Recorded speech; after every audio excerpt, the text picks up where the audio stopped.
Good evening दोस्तों, कैसे हैं आप लोग। आज जो हम बात करेंगे वो करेंगे मेंस के सिलेबस की बात। प्रीलिम्स का सिलेबस के लिए जो लास्ट वीडियो है उसको देख सकते हैं। देखिए जो कुछ है वो मेंस ही है। ठीक है, मतलब मेंस से क्या होता है कि जैसे प्रीलिम्स तो आपको पता है कि क्वालिफाइंग होता है ना। फिर उसके बाद आप किस में जाते हैं, मेंस में। ठीक है, अब मेंस में क्या रहता है ना कि मेंस आपका डिसाइडिंग फैक्टर होता है, क्योंकि मेंस में ही आपके जो है सारा जो मेरिट बनती है ना वो मेंस और इंटरव्यू के बेसिस से बनती है। जो आपकी मेरिट होती है वो होती है आपकी मेंस प्लस इंटरव्यू के मार्क्स के बेसिस पे। ठीक है, मतलब यही है करता धरता, बाकी तो सब इधर उधर की बातें हैं। मेंस ही आपका जो है आपको दिलाएगा। ठीक है, अब मेंस में देखते हैं हम लोग कि मेंस में कितने पेपर होते हैं। ठीक है, तो उन सब का सिलेबस यहाँ पे बताया गया है। ये यूपीएससी की वेबसाइट से डाउनलोड करा गया है। ठीक है, अब देखिए पहला पेपर जो होता है आपका वो होता है आपका एसए का पेपर होता है, पहला पेपर। ठीक है, अब देखिए एसए में क्या पूछता है। एसए में देखो आजकल जो ट्रेंड चल रहा है एसए में, वो ट्रेंड चल रहा है फिलोसॉफिकल एसए उसका, है ना। मतलब कोई भी कोटेशन दे देंगे एंड आपको उस पर लिखना होता है। तो उसके लिए बहुत अच्छी डिटेल्ड स्ट्रैटेजी होनी चाहिए अगर आपको जो एसए में अच्छा करना है। ठीक है, तो देखो इसमें यूपीएससी ने क्या लिखा है कि कैंडिडेट में be required to write essays on multiple topics. मतलब इसमें टॉपिक्स कोई भी हो सकते हैं, लेकिन जो अभी ट्रेंड है, ट्रेंड किस चीज़ का है, ट्रेंड है अभी हमारा फिलोसफिकल एस्से उसका। ठीक है, अब आ जाते हैं पेपर टू। तो मतलब ऐसे में एज सच कोई वो नहीं है, कोई एक कोटेशन आ जाएगा, कोई कुछ आ जाएगा। फिर अब आ जाते हैं क्या नाम है, जनरल स्टडीज़ पेपर वन, जिसको आप लोग क्या बोलते हैं, जीएस वन बोलते हैं पॉपुलर टर्म्स में। ठीक है, अब जीएस वन में देखो क्या रहता है कि जीएस वन का जो सिलेबस है वो यहाँ पे दिया गया है डिटेल्ड में। देखो जीएस वन में जो मेनली मैं आपको रफली बता देता हूँ, बाकी तो इसमें लिखा हुआ है तो उसको आप लोग देख सकते हैं, है ना। क्योंकि मेन काम तो हमारा यही है ना कि हमको मेन पता चल जाए। भाई किसको पानी पीना है, सबको दूध चाहिए। तो मैं आपको दूध बता देता हूँ दूध क्या है। तो देखिए इसमें आपका जो रहता है एक तो एंशंट आर्ट रहता है, एंशंट आर्ट एंड कल्चर रहता है। फिर प्लस आपका जो एंशंट हिस्ट्री से लेके आपकी मॉडर्न हिस्ट्री तक रहती है। ठीक है, और फिर आपका इसमें आ जाता है कि जो वुमेन एम्पावरमेंट होता है, जो आपका अर्बनाइजेशन होता है ना, वो टॉपिक आ जाते हैं। और कुछ डेवलपमेंट इशू होते हैं लाइक पुअर्टी से रिलेटेड। ठीक है, तो और वो रहता है। एंड देन आपका पॉपुलेशन से रिलेटेड कुछ इश्यूज रहते हैं, वो सब रहता है। देन फिर आपका आता है कि कम्युनिज्म आ जाता है। फिर आपका रीजनलिज्म आ जाता है। ठीक है, एंड देन फिर आपका क्या आ जाता है, आपकी जोग्राफी आ जाती है। तो जैसे ज्योग्राफी में क्या रह जाता है कि आपके रिसोर्सेज आ जाते हैं। जो प्लस क्या आ जाता है, जो फिजिकल फिनोमिनाज हैं, अभी आगे हम लोग सीरीज लाने वाले हैं उसमें हम लोग इसको डिस्कस करेंगे, वो आ जाता है। ठीक है, अभी कौन बच्चा बोल रहा है भाई, ज़्यादा मत बोलो भाई, पढ़ लो वरना यहीं पर रह जाओगे, ऐसे घूमते रहना फिर और गलियों में। ठीक है, तो ये रहता है, ये यहाँ पे लिखा हुआ है, इसको आप लोग देख लीजिएगा। ठीक है, डाउनलोड करने के लिए हमारे टेलीग्राम चैनल से भी डाउनलोड कर सकते हैं। तो ये आपका पूरा सिलेबस है, मैं इसको एक बार रीड आउट कर देता हूँ।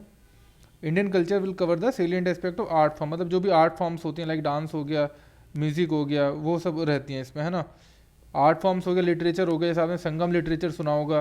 फिर मुगल काल में भी लिटरेचर आया था।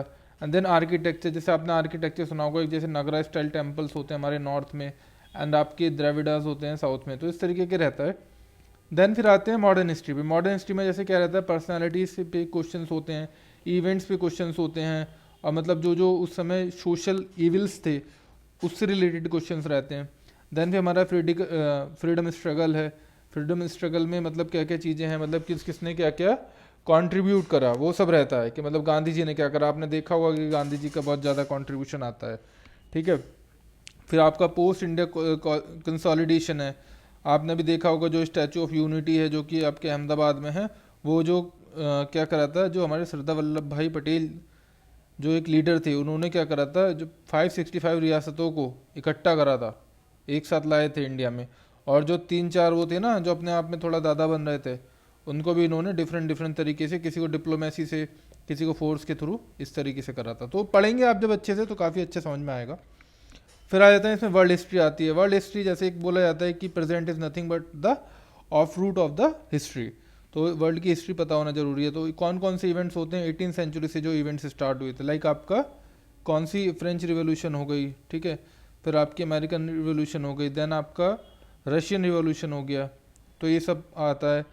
फिर आप में कॉलोनलाइजेशन आता है, डीकोलोनाइजेशन आ जाता है, political philosophy like communism, capitalism, socialism, ये सब पॉलिटिकल फिलासफी हैं, ये सब पढ़ोगे। ये उनके लिए तो खैर आसान हो जाता है जिनका PSIR ऑप्शनल है, क्योंकि उसमें कवर हो जाता है। चलो अब हम बढ़ते हैं आगे। ठीक है भाई। हाँ, अब फिर दूसरा इसमें आ जाता है कि आपके salient feature of Indian society, diversity of India, ये एक पार्ट रहता है। फिर जो मैं आपको बता रहा था कि role of the women, women का रोल आ जाता है ना। वुमेन का आजकल आपने देखा होगा बहुत ज़्यादा एम्पावरमेंट चल रहा है। अभी आपने देखा है कि अंडर 19 वर्ल्ड कप जीती है वुमेन ने, जो इनाग्रल इवेंट था वो जीता है। एंड और भी देखा होगा आपने, जैसे स्पोर्ट्स में तो काफ़ी अच्छा कर रही हैं, एंड और भी अच्छी अच्छी लीडरशिप पोजीशंस पे भी हैं। तो ये एक अच्छा सोसाइटी में हमको इंडिया में देखने को मिल रहा है। अब वो वाली बात नहीं रही कि पल्लू डाल के रहेंगे घर में, ठीक है। तो अभी बहुत अच्छे लेवल पे वुमेन जो है कर रही हैं। दूसरा आ जाता है डेवलपमेंट इशू आ गए, देन अर्बनाइजेशन। आपने अर्बनाइजेशन में देख रहा होगा, हालांकि इतना इसमें तो पता नहीं चलता है, लेकिन जो टॉप पॉल्यूटेड सिटी होती हैं उसमें ज़रूर ऊपर से रैंकिंग आ जाती है, ठीक है। लेकिन ऐसा नहीं है कि अभी जैसे आपने देखा होगा लास्ट टाइम UPSC ने प्री में क्वेश्चन पूछा था, वो एक हैदराबाद जो हमारी कैसी सिटी है वो एक ग्रीन सिटी बन गई है, ठीक है। फिर ग्लोबलाइजेशन का क्या इम्पैक्ट पड़ रहा है इंडियन सोसाइटी पे, ये सब रहता है इसमें। आप मतलब जब करेंगे ना क्वेश्चन तो बहुत मज़ा आएगा, ठीक है। सोशल एम्पावरमेंट हो गया, कम्युनलिज्म हो गया, रीजनलिज्म हो गया, salient feature of the world physical geography हो गया, डिस्ट्रीब्यूशन ऑफ की natural resource across the world including the south Asia and the Indian सब कॉन्टिनेंट, तो ये हो गया। देन अब आ जाते हैं कि फिर से पूछता है कि जो भी रिसोर्सेज हैं, जैसे आपने सुना होगा जो रेयर अर्थ का रिसोर्सेज है वो कहाँ पे है, वो चाइना में सबसे ज़्यादा है। एक सेकेंड, है ना। तो वो चीज़ हो गया। तो इस तरीके से जो जो इम्पोर्टेंट रिसोर्सेज है, अभी आपने देखा होगा सॉरी, जो चिप है उसकी शॉर्टेज आपने देखी होगी, तो ये सब इसमें आ जाता है एक तरीके से इंडस्ट्रियल डेवलपमेंट में, है ना। इस पर क्वेश्चन पूछ सकता है, जैसे शुगर केन का UPSC ने एक बार क्वेश्चन ऑलरेडी पूछ रखा है, ठीक है। अब फिर आ जाते हैं इसमें factor responsible for the location, बता दिया मैंने। फिर आता है इसमें इंपॉर्टेंट जियो फिजिकल फिनोमिना। अब जियो फिजिकल फिनोमिना कौन से होते हैं, खासकर जो आजकल दिल्ली में रह रहे होंगे उन्हें देखने को मिल रहा होगा कि कभी 3 बजे कभी 4 बजे जो अर्थक्वेक आया जा रहा है, नींद लोगों की ख़राब कर दे रहा है और काफ़ी कुछ चीज़ें, ठीक है। तो ये अर्थक्वेक किस रीज़न की वजह से होता है, जैसे अभी आपने सुना होगा जो जोशीमठ है ना, उसमें क्या हो रहा है, उसमें बहुत ज़्यादा जो ज़मीन के नीचे से वो आ रही थ्रेड आ रखी है। तो ये सब चीज़ें आपको देखनी होती हैं। आपको ये तो नहीं इंपॉर्टेंट हो जाएगा कि जोशीमठ क्या है, लेकिन जो अंडरलाइन फिनोमिना है लाइक अर्थक्वेक, उस वो एक रीज़न हो सकता है, ठीक है। और वहाँ पे बहुत ज़्यादा क्या हो रहा है, माइनिंग हो रही है, वो एक रीज़न हो सकता है। तो ये सब चीज़ें आप जब पढ़ोगे तो वो इंटरलिंक हो जाती हैं, एंड फिर आपका जो है एक मेंस का आंसर तैयार हो जाता है, ठीक है। इस तरीके से इंटरलिंक होती हैं। फिर आपको जोग्राफिकल फीचर्स आ जाते हैं, उनकी लोकेशंस क्या क्या हैं, like water bodies, ice caps, ये सब है ना, फ्लोरा फोना कहाँ पे क्या क्या है। ये थोड़ा पार्ट जो है वो इन्वायरमेंट का है, बट उसको यहाँ पे भी पढ़ाया जाता है, ठीक है। चलो आगे आते हैं। अब आ जाते हैं जनरल स्टडीज़ पेपर, GS2 बोलते हैं, लेकिन ये पेपर जो होता है तीसरे नंबर का होता है। पहला आपका SC हो गया पेपर, दूसरा आपका GS1 हो गया, तीसरा पेपर आपका ये हो जाता है। अब मैं डायरेक्टली पढ़ता जाऊंगा, आप इसमें देखिए, जहाँ मेरे को लेगा को समझाना है वो मैं बता दूंगा, ठीक है। इसको थोड़ा सा ऊपर कर लेते हैं, ये बेटर है। अब देखिए इसमें सबसे पहला आता है आपका इंडियन कॉन्स्टिट्यूशन। जैसा आपको पता है कि कॉन्स्टिट्यूशन तो क्या ही है, सब कुछ कॉन्स्टिट्यूशन ही है। अगर कॉन्स्टिट्यूशन नहीं रहेगा तो ये बोलेगा कि ऐसे होना चाहिए, ये ऐसे होना चाहिए, वो कुछ नहीं होगा और वो क्या हो जाएगा, एक सॉल्यूशन नहीं आएगा। तो कॉन्स्टिट्यूशन क्या प्रोवाइड करता है आपको, एक तरीके से गोल्डन मीन प्रोवाइड करता है फॉर बेटर गवर्नेंस। तो कॉन्स्टिट्यूशन हमारा किस तरीके से डेवलप हुआ, एवोल्यूशन, फीचर्स, फिर हम किस किस तरीके से अमेंडमेंट करते हैं। अमेंडमेंट करना क्यों ज़रूरी है, क्योंकि टाइम के साथ क्या हो जाता है, चीज़ें चेंज होती रहती हैं, इसलिए। देन फिर बेसिक स्ट्रक्चर जो आपका निकल के आया था केशवानंदा भारती केस में, है ना, वो चीज़, ठीक है। फिर आ जाता है इसमें कि function and responsibility of the union and the states, issue and challenges pertaining to the federal structure, devolution of power and the finance up to the local level. जैसा आपको पता है कि जो लोकल लेवल की बात हो गई, तो 1993 में जो हम लोगों ने क्या बनाया था, पंचायती राज सिस्टम बनाया था। और फिर इसमें ये रहता है कि यूनियन की क्या रिस्पॉन्सिबिलिटी है। जैसे यूनियन क्या करता है एक तरीके से, यूनियन बेसिकली आपका जो रहता है फेडरल स्ट्रक्चर किस तरीके से चेंज होगी, वो डिवोल्यूशन ऑफ पावर किस तरीके से चेंज होगा, वो है ना। तो ये जो रहता है ये इस तरीके से होता है। अब आइए देखते हैं इसमें सेपरेशन ऑफ पावर। फिर एक इसमें आता है कि separation of power between various organ. जैसे डिस्प्यूट रिड्रेसल मैकेनिज्म क्या है हमारा, मतलब हम लोग किस तरीके से कोई इशू आता है, जैसे आपने देखा होगा कि गवर्नमेंट जो है ना बिगेस्ट लिटिगेटर है किसमें, बेसिकली जो हमारा सुप्रीम कोर्ट है। एक सेकंड रुकना यार, एक इम्पॉर्टेंट मैसेज देखता हूँ।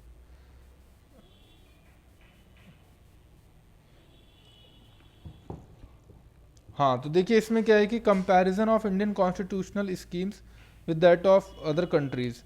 मतलब जैसे हमने देखा होगा, हालांकि इस पे प्रीलिम्स पे ज़्यादा क्वेश्चन बनते हैं। जैसे हमारा क्या है कि जो बिल ऑफ राइट्स है वो किसका है, वो बेसिकली लिया गया है यूएस कॉन्स्टिट्यूशन से, है ना। तो इस तरीके से और भी बहुत सारी चीज़ें हैं, वो आगे देखेंगे। अभी इसको थोड़ा सा ऊपर कर लेते हैं। फिर हमारा जो इम्पोर्टेंट टॉपिक है वो है पार्लियामेंट। पार्लियामेंट क्या है, इसको आप बैकबोन बोल सकते हैं जीएस पेपर 2 की।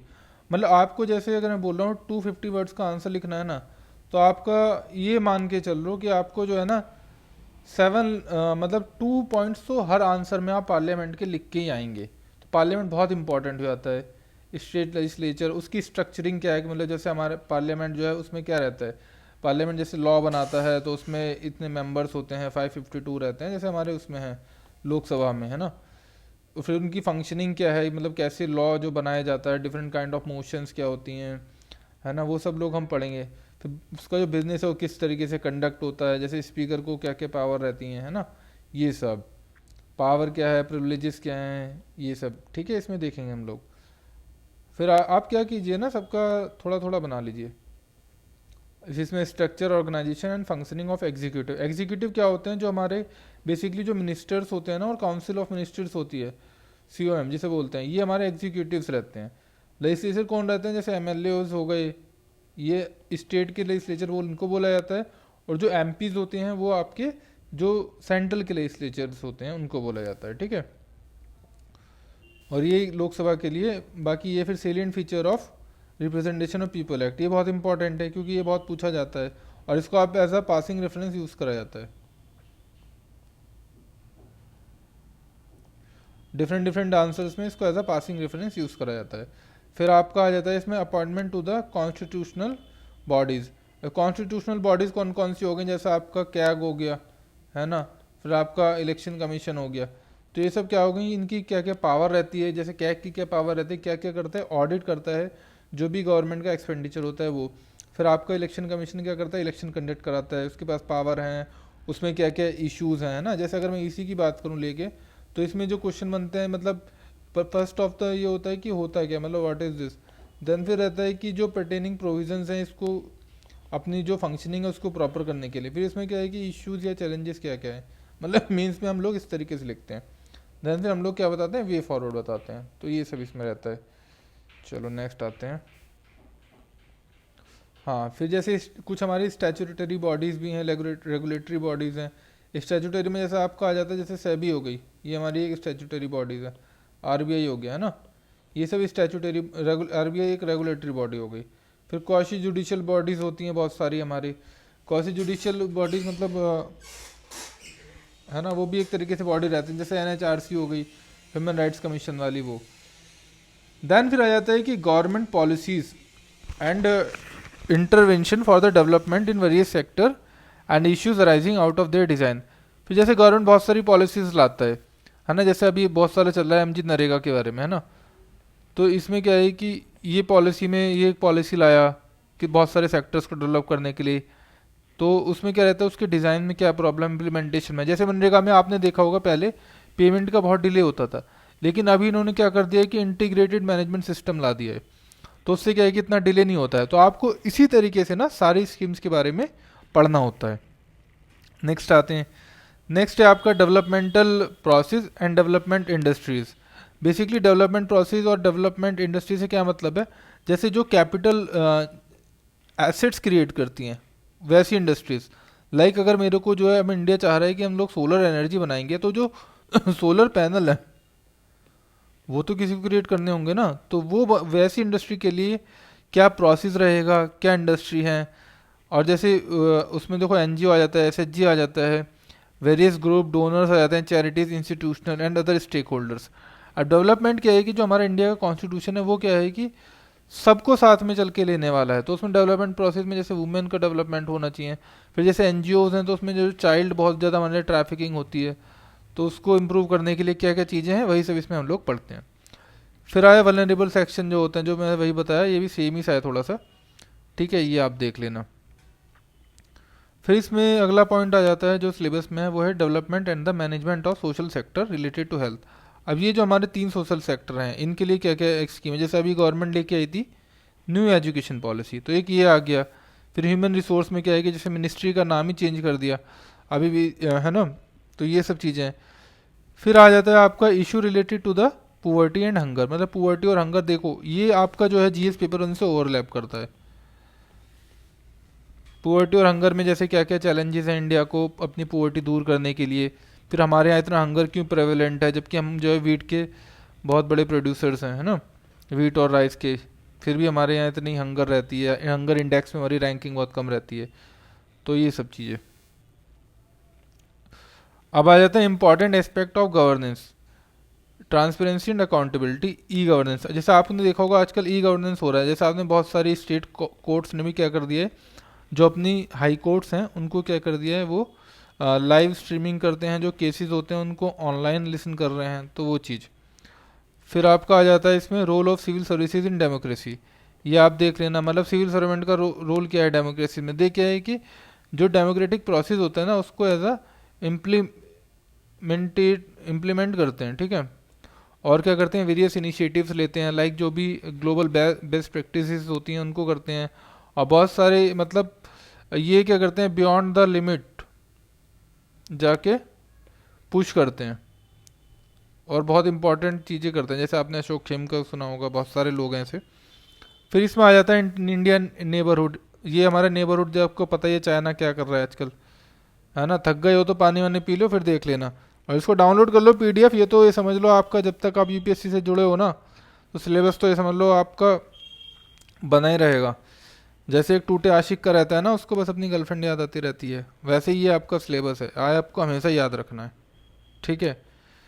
तो चलिए अब देखते हैं इसमें bilateral regional global grouping and agreement involve, मतलब बायलैटरल ग्रुपिंग होती हैं बहुत सारी, जैसे अभी हमारा चल रहा है कि अभी आज ही की न्यूज़ थी, जो हमारे जॉय बाइडेन है, जो यूएसए के प्रेसिडेंट हैं, उनसे क्या है, ये और इंडिया के बीच में क्या है कि 3 समिट्स इस बार होनी है, तो ये सब बायलैटरल समिट्स होती हैं बड़ी बड़ी, वो काफ़ी इंपॉर्टेंट हो जाती हैं, ठीक है। फिर इसमें क्या रहता है कि जो डेवलप्ड और डेवलपिंग कंट्रीज़ की इंडिया के इंटरेस्ट पे क्या, अभी जैसे आपने देखा होगा, अब देखा हो कि हमारा जो डायस्पोरा है कनाडा में बहुत ज़्यादा है, मॉरिशस में बहुत ज़्यादा है, तो हम वहाँ की पॉलिसीज़ को इन्फ्लुएंस कर सकते हैं, उससे हम अपने नेबरहुड के रिलेशन बढ़ा सकते हैं।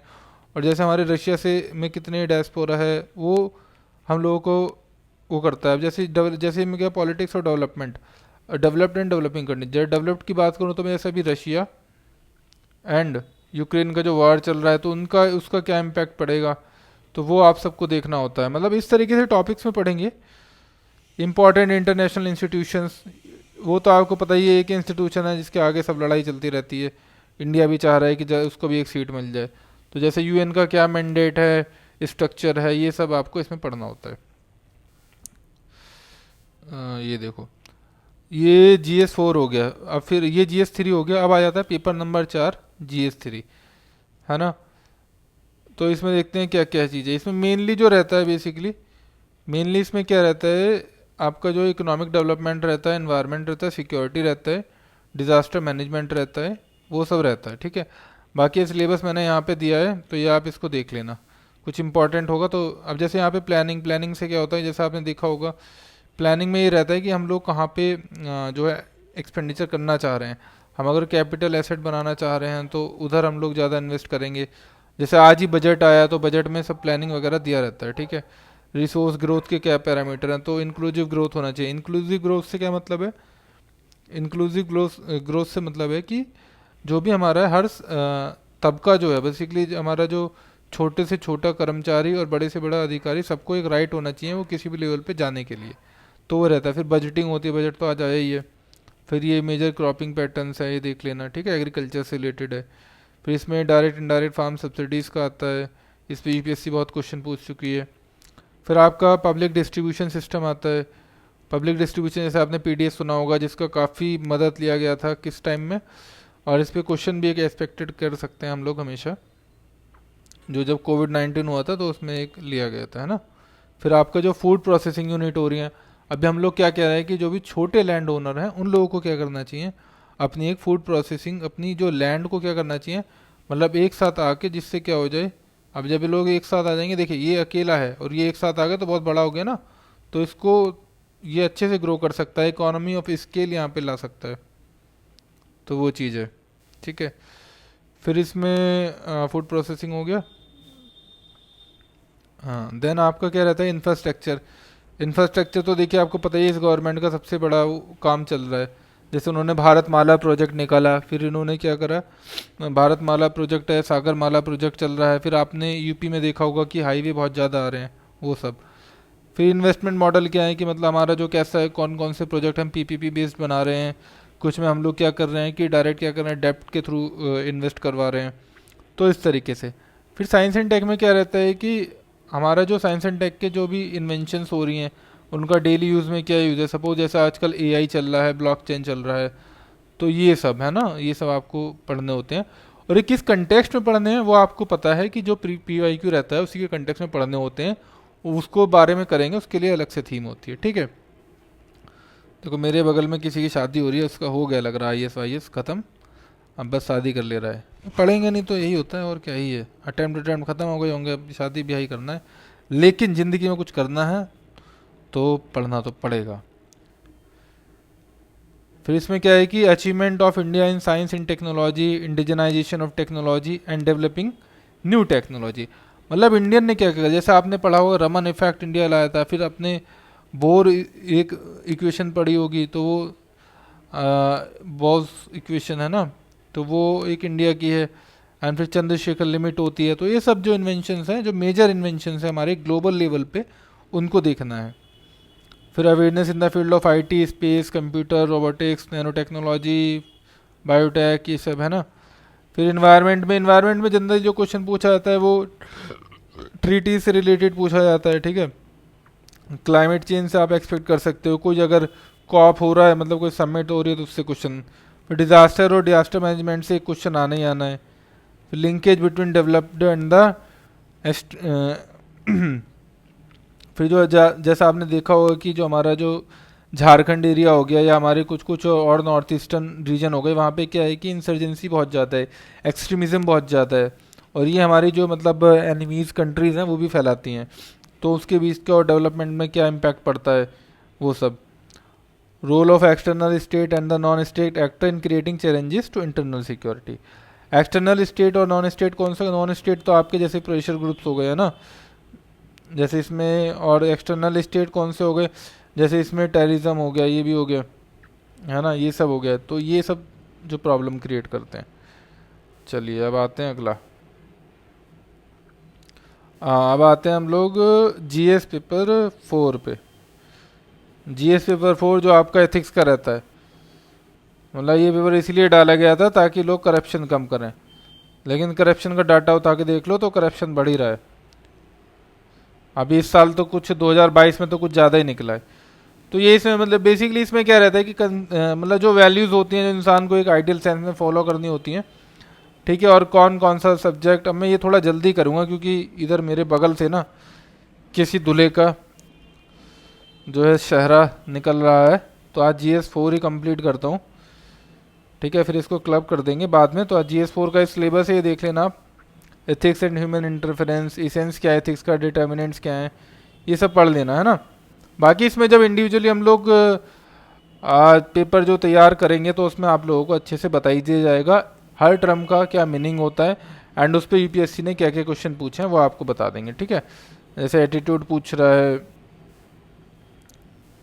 एक सेकेंड, हाँ, एटीट्यूड हो गया आपका, एप्टीट्यूड एंड फाउंडेशनल वैल्यूइंग हो गया, इमोशनल इंटेलिजेंस हो गया, इन सब के जो कॉन्सेप्ट हैं देख लेना आप लोग, ठीक है, प्रोविडेंट गवर्नेंस हो गया, पब्लिक सर्विस वैल्यूज़ क्या क्या होती हैं, मोरल थिंकर्स के क्या क्या जो आइडियल्स होते हैं लाइक नेल्सन मंडेला। ठीक है, तो आज अभी इतना ही पढ़ते हैं। तो ये एक सेकेंड, हाँ ये हो गया ना, ये एक्चुअली थोड़ा ऊपर चला गया था। हाँ हाँ, ये यहाँ तक जो है, ये आपका यहाँ तक क्या होगा, जीएस का जो सिलेबस था वो मैंने आपको बता दिया। अगली वीडियो में वो बताऊंगा मैं आपको ऑप्शनल पेपर में क्या क्या है, कौन कौन सा सिलेबस है। अभी तो इसमें खाली डिस्कस करेंगे, और बाकी जो ऑप्शन जो आपके जो है क्वालिफाइंग पेपर रहते हैं लैंग्वेज के वो बताएंगे। ठीक है, थैंक यू। चैनल को सब्सक्राइब कर लो, और पीडीएफ जो है आपको मिल जाएगी उसी पे चैनल पे जाके। ठीक है, पढ़ते रहो अच्छे से।